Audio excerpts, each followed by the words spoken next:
안녕하세요. 박지원의 열하일기입니다. 박지원.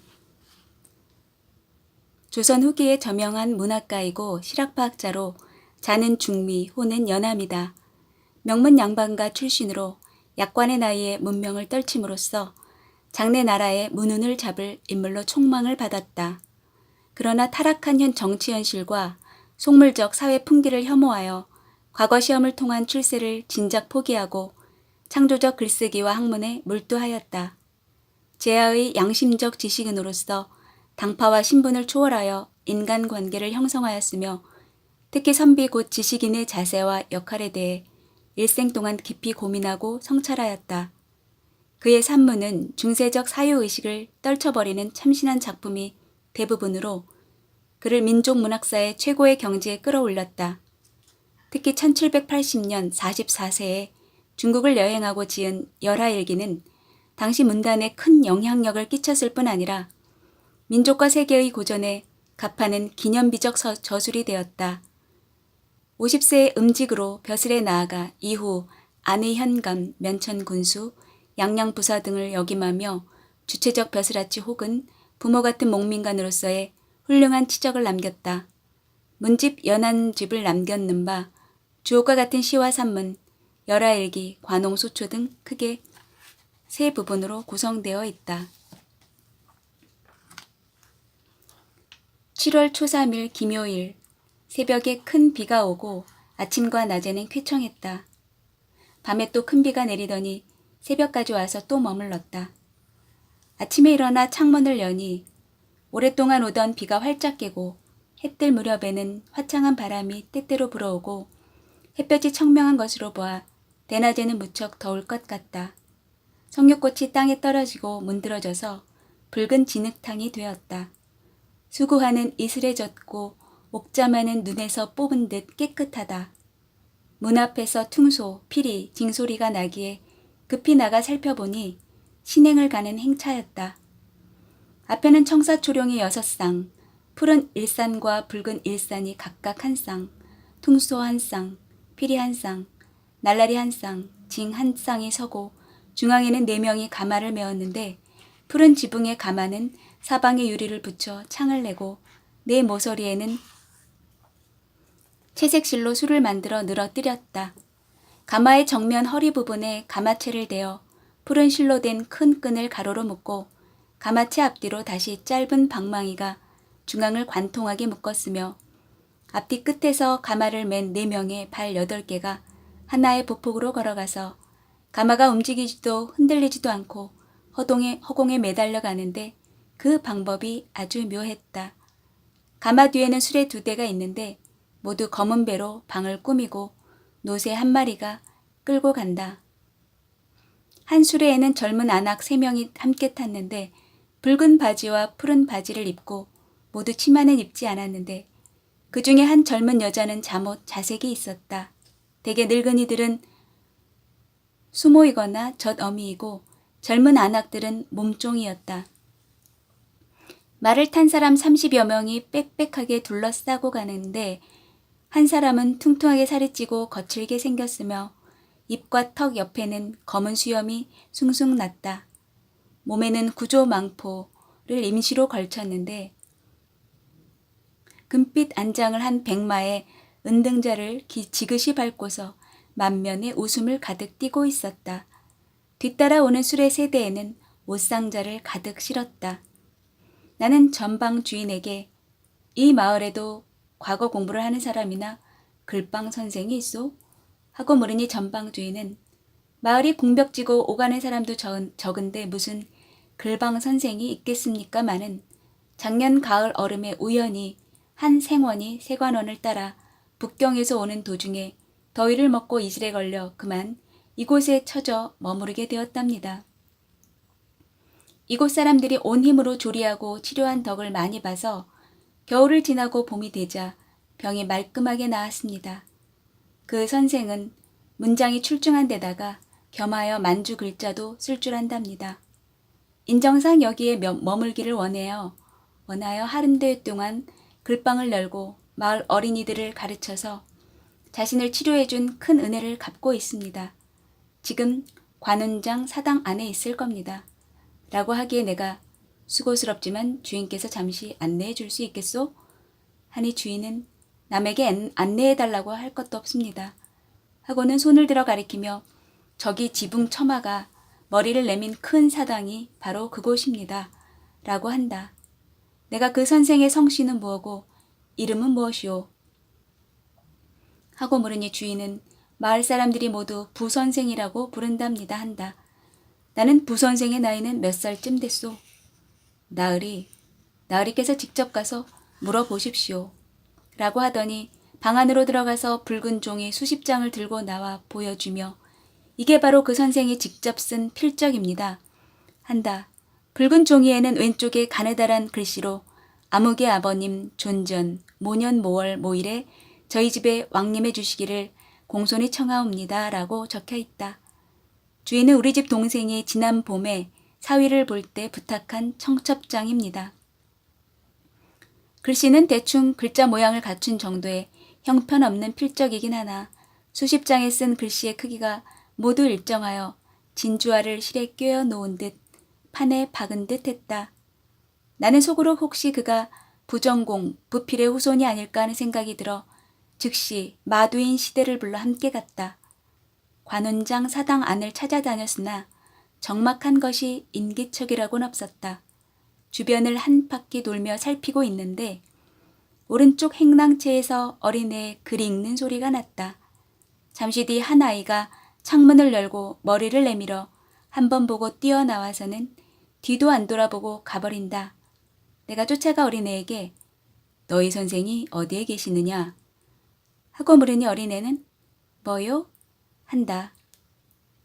내가 부선생 말이야. 라고 했는데도 그놈은 조금도 새기어 들으려 하지 않고 입안에서 쫑알쫑알하며 소매를 뿌리치고 가버린다. 내가 시대에게 그 선생이 반드시 이 안에 있을 게야. 하고는 드디어 오른쪽 행랑채로 곧바로 향해 가서는 단번에 문을 밀쳐 열었더니 빈 보조 의자만 4대 개 있고 인적은 없었다. 문을 막 닫고 돌아서려고 하는데 그 애가 한 노인을 데리고 왔다. 아마도 이 사람이 부선생인 모양이다. 때마침 한가하게 이웃 마을에 놀러 나갔다가 그 애가 급히 가서 손님이 왔다고 알리니까 돌아오는 모양이다. 얼핏 생김새를 살펴보니 선비의 풍치나 아담한 기품은 전혀 없어 보였다. 내가 그를 향해 앞으로 나아가서 읍을 하자 그 노인네가 뜻밖에도 내 허리춤을 부여잡고는 있는 힘을 다해 절구를 찢듯 까불어대다가 손을 잡고는 덜덜 떨며 만면에 웃음을 띄었다. 나는 처음에는 깜짝 놀랐다가 그 다음에는 심히 불쾌하여 그대가 부고공이신가요? 라고 물었더니 노인네가 크게 기뻐하며 어르신께서 어디에서 재성을 하셨습니까? 하기에 내가 선생의 위대한 이름을 익히 들어 마치 우레소리가 귀에 들리는 것 같습니다. 라고 했더니 부는 존공의 대명을 듣고 싶습니다. 하여 나는 붓으로 이름을 써서 그에게 보여주었다. 부도 이름을 써서 보여주는데 이름을 부도 삼격이라 하고 호는 송제, 자는 덕제라고 하기에 내가 물었다. 삼격이란 말이 무슨 뜻입니까?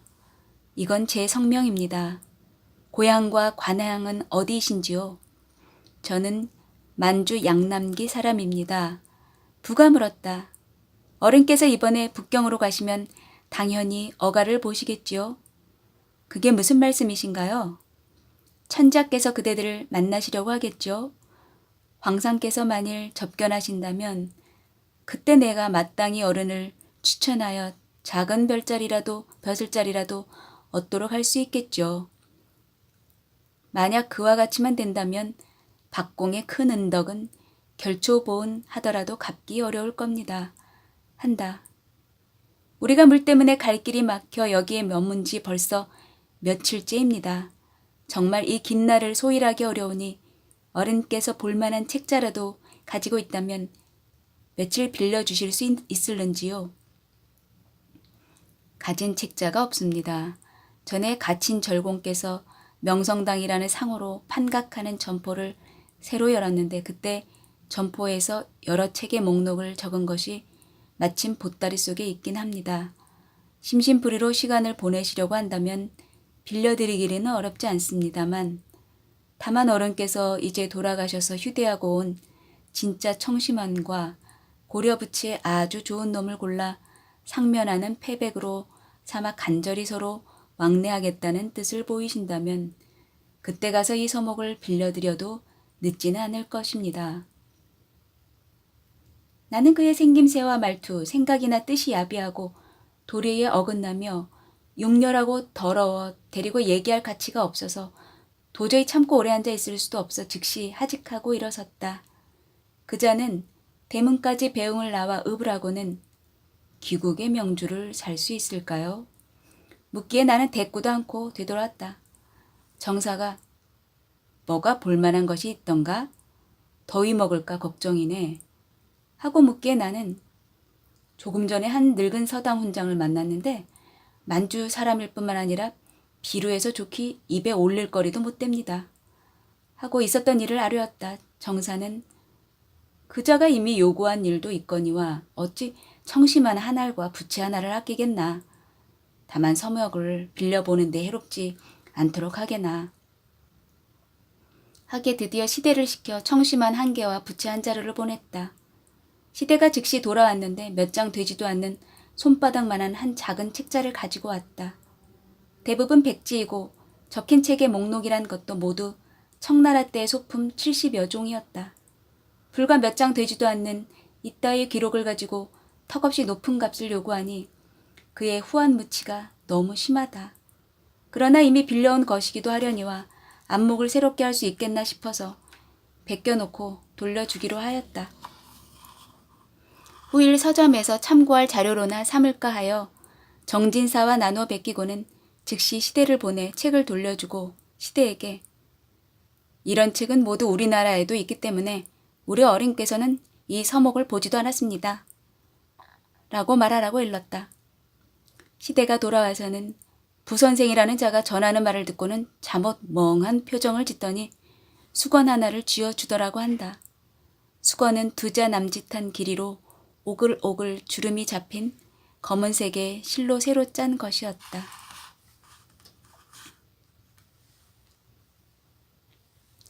(7월 5일) 신사일.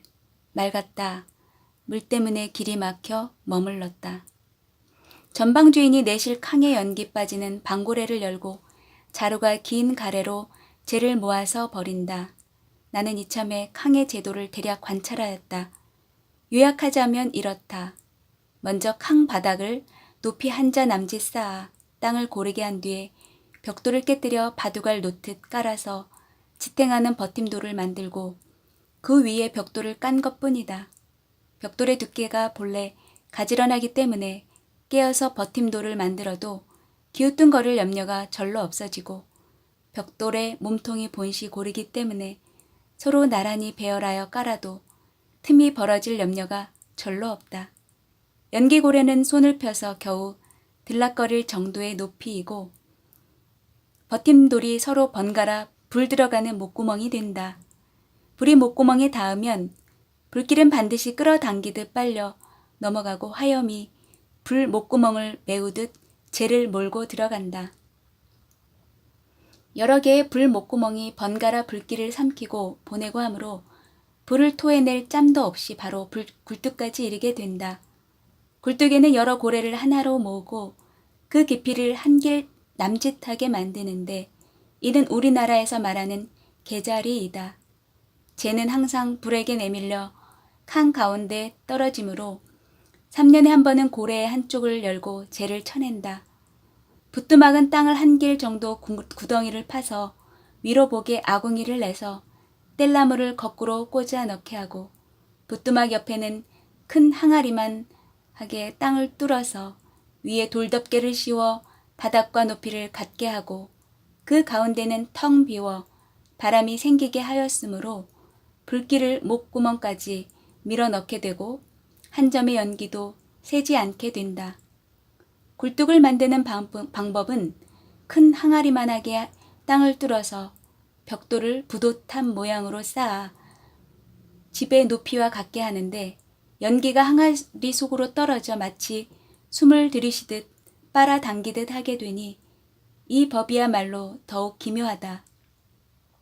굴뚝에 틈이 생기면 신락 같은 바람이라도 아궁이의 불을 꺼버리기 때문에 우리나라 방구들은 불을 밖으로 내뿜어 골고루 따뜻해지지 않을까 항상 근심하게 되니 그 모든 책임이 굴뚝에 있다. 어떤 굴뚝은 감탕나무로 엮은 농에 종이를 바르기도 하고 어떤 것은 나무 판자로 통을 만들기도 하는데 처음 세운 곳에 쌓은 흙에 틈이 생기면 흙종이를 바른 것이 떨어져 나가기도 하고 흙나무통에 틈이 쌓이면 연기가 새는 것을 막을 수 없고 큰 바람이라도 한 번 맞으면 연통은 재구시를 하지 못한다. 나는 이런 생각이 들었다. 우리나라는 집안이 가난해도 글 읽기를 좋아하지만 수많은 형제들의 코끝에는 5~6월에도 항시 고드름을 달고 있으니 원컨대 이 법을 세워 겨울에 괴로움이나 면하게 해주었으면 좋겠다. 변개함이 캉의 제도는 종시괴이하여 우리나라 온돌만 못한 것 같습니다. 라고 하기에 나는 못한 까닭이 무엇이란 말인가? 하고 따져 물었다. 변구는 넉장에 기름 먹인 종이 장판을 깔아서 옥돌 같은 색이 나고 얼음처럼 매끄럽게 만드는 우리 온돌과 어찌 같기야 하겠습니까? 라고 하기에 나는 캉이 우리 온돌방만 못하다는 것은 사실이네. 다만 구들 만드는 법을 본받아서 온돌에 적용하고 기름 장판을 깐다면 누가 이를 맡겠는가? 우리의 구들 놓는 법은 6가지가 잘못되었으나 아무도 따져보는 사람이 없단 말이야. 내 이제 한번 논해 볼 터이니 자네는 잠자코 들어보기나 하게. 진흙을 쌓아서 고를 만들고 그 위에 돌을 얹어서 구두를 만든다. 돌의 크기나 두께가 본래 각기 다르기 때문에 반드시 작은 자갈돌을 포개어 뇌 귀퉁이를 괴어서 절름거리는 것을 막지만 구들돌이 타버리고 진흙이 말라 항시 무너지거나 떨어질까 염려하니 이게 첫째 잘못된 점이네. 구들돌의 표면이 울퉁불퉁한 곳에는 흙으로 때우거나 진흙을 발라서 평평하게 만들기 때문에 부를 때도 골고루 따뜻해지지 않으니 이게 둘째 잘못이네. 불길이 지나가는 고래가 높고 널찍해서 화염이 서로 닿지 못하는 것이 셋째 잘못이네. 담벼락이 성기고 얇아서 항상 틈이 생기는 것이 괴로우며 바람이 불어 불길이 거꾸로 가고 연기가 새어 방에 가득 차는 것이 넷째 잘못이네.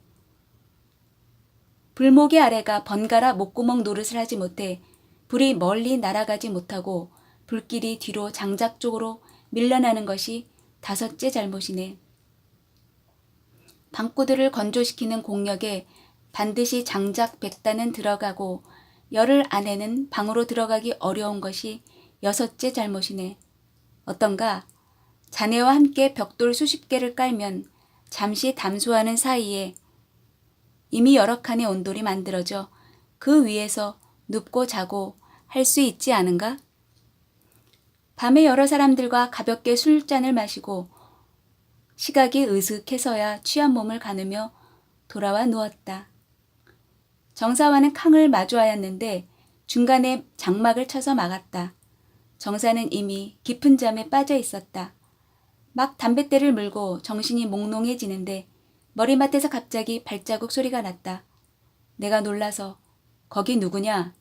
하니 도이노우미오 라고 하는데 발음과 목소리가 우리말과 다르고 수상쩍었다. 다시 고함을 질러 네 놈이 누구냐? 하니 큰 소리로 소인 도이노우미오 하고 대답한다. 시대와 상방의 비복들이 일제히 놀라고 이어서 뺨을 치는 소리가 나더니 등을 떠다밀며 문 밖으로 에워싸고 나가는 것 같았다. 대개 청나라 갑군이 매일 밤 우리 일행의 숙소를 순검하면서 사신 이하 몇 명인지 숫자를 세어가는데 야심한 시각에 우리가 곤히 잠을 자는 틈에 왔다가 가기 때문에 그동안 몰랐던 것이다. 갑군이 자기를 도이노움이라 스스로 칭한 것은 정말 포복절도할 일이다. 우리나라에선 오랑캐를 불러 도이라고 하는데 아마도 되란 말은 도이의 와전인 것 같다. 노음이란 비천한 사람을 부르는 놈이란 말이고 이오라는 것은 높은 사람에게 공대에서 하는 이오라는 말이다. 갑구는 다녀간 사신들을 맞이하고 보내고 하면서 우리나라 사람들에게 말을 배웠을 때 다만 되라는 호칭을 익숙하게 들었기 때문일 것이다. 한바탕 소란을 떠는 바람에 잠을 놓쳤고 이어서 벼룩의 등살에 시달려 잠을 이룰 수가 없었다. 그 바람에 정사도 잠을 놓쳐 새벽까지 촛불을 켜고 건밤으로 나를 세웠다. 7월 초 6일 이모일. 불어난 물이 약간 줄었기 때문에 드디어 출발했다. 나는 정사의 가마에 들어가서 정사와 함께 물을 건넜다. 하인 30여 명이 벌거벗은 채로 가마를 메었는데 물살이 빠른 중류에 이르러 갑자기 가마가 왼쪽으로 기우뚱 쏠려 거의 곤두박질할 뻔했다. 위급하고 아슬아슬하여 정사와 둘이 서로 끌어안아 간신히 물에 빠지는 것을 면했다. 물을 건너가 저쪽 언덕에서 멀리 물을 건너는 사람을 바라보니 목마를 타기도 하고 좌우에서 서로 부축하기도 하고 나무를 엮어 문짝을 만들어 타고는 네 사람이 어깨로 메고 건너기도 한다.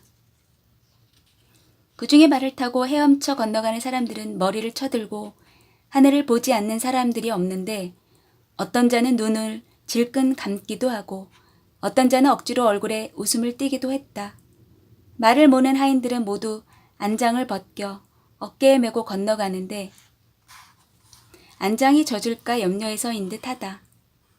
이미 건너온 자가 다시 안장을 메고 되돌아가기에 괴이하게 여겨 그 까닭을 물었더니 내게 맨몸으로 물에 들어가면 몸이 가벼워 쉽게 떠내려가기 때문에 반드시 무거운 물건으로 어깨를 누른다고 한다. 몇 차례를 왔다 갔다 물을 건넌 사람들은 덜덜 떨지 않는 이가 없으니 산간의 물이 매우 차기 때문이다. 초하고에서 점심을 했는데 이곳은 소위 답동이라고도 부른다. 사시장철 물에 잠겨있는 땅이기 때문에 우리나라 사람들은 이 이름을 붙였다고 한다. 분수령, 고가령, 유가령을 넘어 연산관에서 잤다. 이날 60리를 갔다. 밤에 약간 취해 살짝 잠이 들었는데 갑자기 내 몸이 심양의 성 안에 있었다. 궁궐과 성둘레의 해자가 번화하고 장엄하고 화려했다. 나는 속으로 이와 같이 장관일 줄은 생각도 못했다. 내 집에 돌아가 집안 사람들에게 자랑하리라 하고는 드디어 훨훨 날아갔다. 모든 산과 물이 모두 내 발 아래에 있는데 마치 나는 솔개처럼 빨랐다.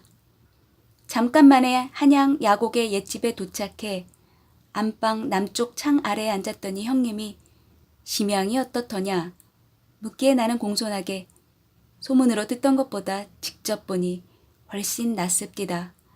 답하고는 아름다움을 과장하는 자랑이 아주 늘어졌다. 남쪽 창밖을 멀리 바라보니 이웃집 느티나무가 우거졌는데 그 위로 큰 별 하나가 현란하게 빛을 발하고 있기에 나는 형님께 저 별을 아십니까? 하고 여쭈었더니 형님은 그 이름을 모르겠구나 하신다. 나는 저 별은 노인성이옵니다. 하고 일어나 형님께 절을 하고는 제가 잠시 집에 돌아온 것은 심양의 이야기를 자세히 해드리려 함인데 이제 다시 일행을 따라가야 하겠습니다. 하고 아뢰었다. 문을 나서 마루를 지나 바깥 사랑의 일강문을 열어젖히고 머리를 돌려 북쪽을 바라보니 지붕 너머로 뚜렷하게 안현의 여러 봉우리들이 눈에 들어온다. 나는 갑자기 크게 깨달으며 멍청해도 아주 멍청하구만. 장차 나 혼자서 무슨 수로 책문에 들어간담?